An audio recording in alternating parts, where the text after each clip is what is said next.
the National League East is at its best, and the team the New York Mets should fear the most are the Washington Nationals.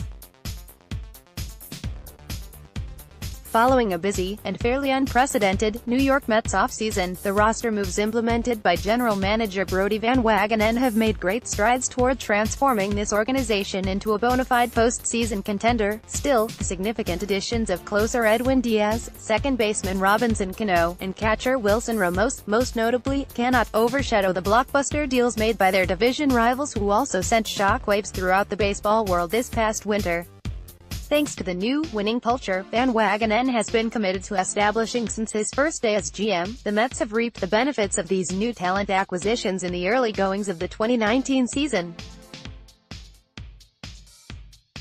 However, one of their biggest challenges will come in the 13 games they have left to play against the Washington Nationals, who, like the Mets, see 2019 as a chance for redemption after a disappointing 2018 campaign. As both clubhouses stand today, New York fans and players alike should dread the Nationals more than the Philadelphia Phillies, even without Bryce Harper in the middle of their batting order. More from Rising Apple. Simply put, their superior pitching staff and more balanced lineup give the Nationals the edge over other rivals. In fact, if you look closely at their offseason moves, it's plausible to think that they might have actually made more impactful roster changes than the Phillies. Moreover, their goal to get younger and more athletic was no doubt the main factor in their decisions to part ways with veterans like Gio Gonzalez, Daniel Murphy, and Matt Wieters.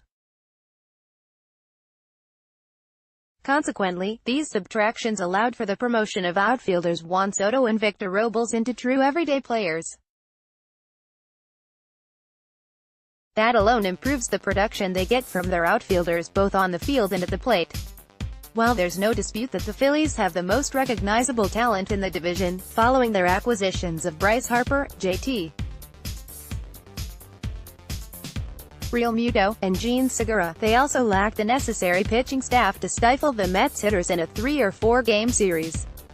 As a Mets fan, I feel more confident matching up against the reigning National League East champions, Atlanta Braves, since their highly touted pitching prospects are not in the majors yet and therefore not a factor.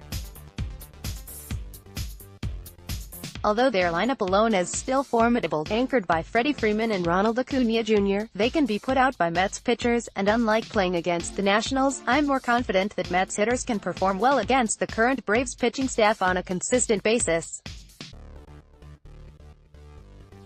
Then there's the Miami Marlins, who no team is sweating.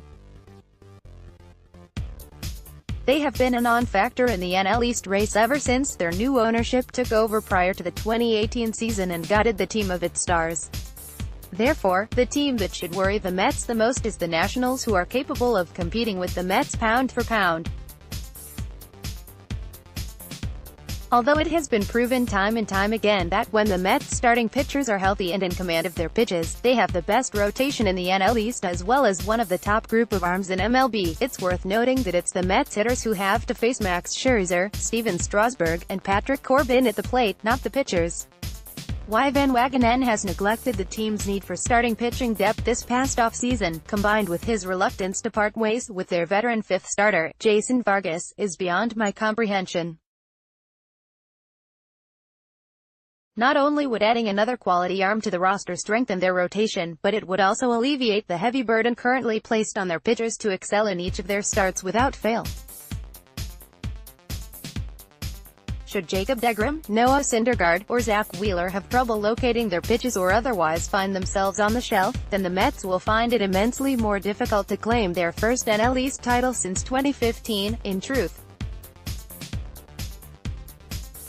The concerns lie with their entire division, save the Marlins, as the NL East has earned the reputation as the best division in MLB. At the moment, 4 of its 5 teams are considered serious playoff contenders.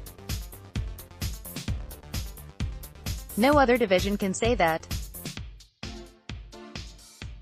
Next, 30 greatest Mets in franchise history. Meanwhile, despite the Nationals' opening day series loss to the Mets, both teams currently stand at 3-3 in their series matchups on the year.